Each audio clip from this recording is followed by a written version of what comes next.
अगर व्यक्ति हालातों से टूट जाता है, उसके सामने विपरीत परिस्थितियां आती रहती है, उसको लगता है कि मेरे जीवन में सब कुछ खत्म है, संघर्ष भरा जीवन के सामने भविष्य अंधकार में है, तो ये वीडियो उन लोगों के लिए है, जरूर सुन के जाएं जो कि वक्त और हालातों से जूझ रहे हैं और कोई सामने उनके रास्ता नजर नहीं आता।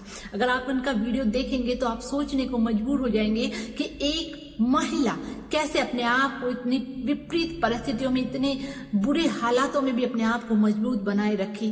तो ये संघर्ष उनका आपको कुछ न कुछ सिखा के जरूर जाएगा। आप ये वीडियो पूरा देखें, वॉच करें। मैं बात कर रही हूं भारत के राष्ट्रपति श्रीमती द्रौपदी मुर्मू की। वो एक आदिवासी परिवार से बिलोंग करती हैं और गरीबी तो उन्होंने ऐसे देखा है, उनका गरीबी से तो ऐसे नाता था, अभावों से ऐसे नाता था कि उन्होंने अपना जीवन जन्म लेते ही संघर्षपूर्ण देखा है। गरीबी में उन्होंने अपना जीवन जिया है, पर कभी हार नहीं मानी, कभी अपनी मेहनत को इन विपरीत परिस्थितियों और अभावों को आड़े नहीं आने दिया। अपने आप पर पूरा भरोसा रखकर ये मेहनत करती गई और अपने लक्ष्य की ओर अग्रसर होती रही। ये महिला के लिए चुनौतियां कम नहीं थी। एक महिला के लिए चुनौतियां कम नहीं होती है, गरीबी उस पर हावी होती है, अभाव उस पर हावी होते हैं, फिर भी अपनी वो मेहनत को प्रायोरिटी देती है और आगे बढ़ने की कोशिश करती है।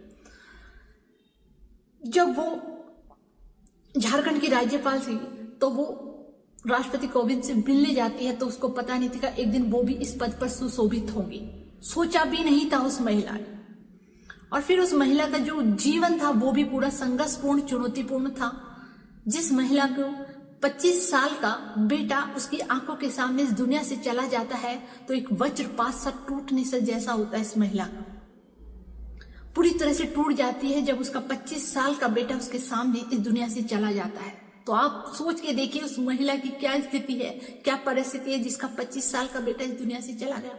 इतना ही नहीं, 2009 में वो एक बेटा जाता है और 2013 में दूसरा बेटा उसका रोड एक्सीडेंट से दुनिया में चला जाता है। मतलब कि एक संकट मिटा नहीं था और इतने कम समय में उस पर दूसरा दुखों का पहाड़ टूट पड़ा। आप सोच के देखिए, अनुभव करके देखिए कि एक माँ के 2 बेटे इस दुनिया से उसको छोड़ के चले जाए तो उस माँ की मनोस्थिति और मानसिक स्थिति क्या होगी। फिर भी वो अपने आप को इस चुनौतियों से, इन संघर्षों से, इन हालातों में अपने आप को खड़ी रखी। तो इससे ज्यादा दुख और कष्ट में अपने आप को खड़ा रहना, इससे ज्यादा क्या मोटिवेशन हो सकता है। क्या उस महिला से ये सीखा जा सकता है कि किस कदर वो वहां पर अपने आप को मजबूत बनाई होगी। इतना ही नहीं, भगवान ने उनके 2 बेटों को लेने के बाद भी उनके पति भी इस दुनिया से चले जाते हैं। अब उस महिला की मानसिक स्थिति इस तरीके से बिगड़ जाती है कि उसे अपने आप को जिंदा रखना होता है, अपने आप को मोटिवेट करना होता है। तो उन्होंने मेडिटेशन किए, योगा किए, ऐसी गतिविधियों में अपने आप को लगा और अपने गम पे पर्दा डालकर आगे बढ़ने की कोशिश करती रही। एक टूटी हुई महिला जो कि जन्म से लेकर संघर्ष अभावों को देखती रही, फिर ऐसे एक से ऊपर एक परिस्थिति, एक से ऊपर एक दुख आता रहा। तो उस महिला के लिए आप सोच के देखिए उस महिला की क्या स्थिति होगी जिसके 2 बेटे और पति इस दुनिया से चले गए। वो पूरी तरह से टूट चुकी है, फिर भी अपने आप को मेडिटेशन का सहारा लेकर, योग विधियों के सहारा लेकर, उन क्रियाकलापों में शामिल होकर अपने दुख को भूलने की कोशिश करने लगी। और फिर देखो संघर्ष का अंत होता है। संघर्ष में चुनौतीपूर्ण अगर उसने अपने आप को खड़ा करा ना, तो एक दिन ऐसा वक्त आया कि वो भारत की प्रथम नागरिक महिला बनी, भारत के राष्ट्रपति पद पर सुशोभित हुई। जिन महिलाओं के लिए पॉलिटिकल जाना बड़ा ही टिपिकल कठिन रास्ता होता है, राजनीति में अपना करियर बनाना महिलाओं के लिए बहुत मुश्किल होता है, जो कि इतनी अभाव और गरीबी और संघर्ष और अपनी कठिन बुरे वक्त हालातों से गुजरकर महिला उस रास्ते पे चली, अपने आप को कितना मजबूत बनाया होगा।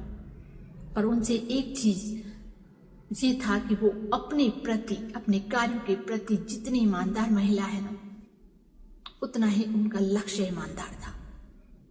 उतनी ही उनसे ये चीज सीखने को कि कितने अपने कार्य के प्रति अपने आप को इन बुरे हालातों में भी मजबूत रखकर उस महिला ने किस कदर अपने आप को मजबूत बनाया होगा, ये सीखने की। अब आप सोच के देखिए कि हम जिन छोटे छोटे हालातों से, बुरे वक्त से घबरा जाते हैं, उस महिला ने तो दुखों का वज्रपात देखा है। उस महिला ने तो उन दुखों से निकलकर अपने आप को उस पद पर पहुंचाया है जिस पद पर पहुंचना एक महिलाओं के लिए बड़ा मुश्किल काम होता है। मतलब कि जिसका जन्म ही अभाव और गरीबी में बीता हो, जिसके हालात बुरे से बुरे आते रहे हो, फिर भी अपने आप को, अपने लक्ष्य को वो अपने साबित करती रही, ईमानदारी से अपने कार्यों को करती रही, अपने लक्ष्य को फोकस करती रही और अपने साथ अपने आप को लेते हुए चली और ऐसे दुखों में भी मजबूत बनाए रखी। आज उनकी एक बेटी है जो बैंक में कार्यरत है। पूरा परिवार, 2 बेटे और एक पति के चले जाने के बाद उनका सहारा बेटी है, पर उन्होंने अपने आप को मजबूत रखा उस बेटी के लिए। अपने आप को मेडिटेशन कैसे सहारा लेकर अपने दुखों पे पर्दा डाल के आगे बढ़ी। तो हमें इनसे यही सीखने को मिलती है कि हालात और कितनी भी विपरीत परिस्थितियां क्यों ना हो, हमें अपने आप को पहाड़ सा खड़ा रखना होगा। उन हालातों से, उन बुरे वक्त से लड़कर अपने आप को साबित करना होगा। हमें कई बार लगता है कि हमारे भविष्य में सारा अंधकार में छाया हुआ, कुछ नहीं है हमारे भविष्य में, तो भी हमें अपने आप को मजबूत रखना होगा, वक्त को निकलना होगा, अपने वक्त के साथ अपने आप को मजबूत बनाना होगा। तो यही है हम द्रौपदी मुर्मू की कहानी, जो कि हमें एक जीवन में एक सच्ची प्रेरणादायक महिला है हमारे लिए, जो कि उन व्यक्तियों के लिए है जिन्हें ऐसे लगता है कि हमारा भविष्य खत्म है, हमारे लिए तो ये दुख और संघर्ष ही बने, ये हालात ही बने हैं। गलत है। सोच को मजबूत रखना होगा, अपने आप को मजबूत बनाना होगा, हर हालात, हर बुरे वक्त से हमें लड़ना होगा।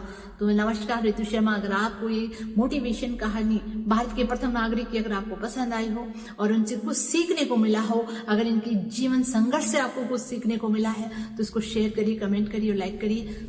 नमस्कार।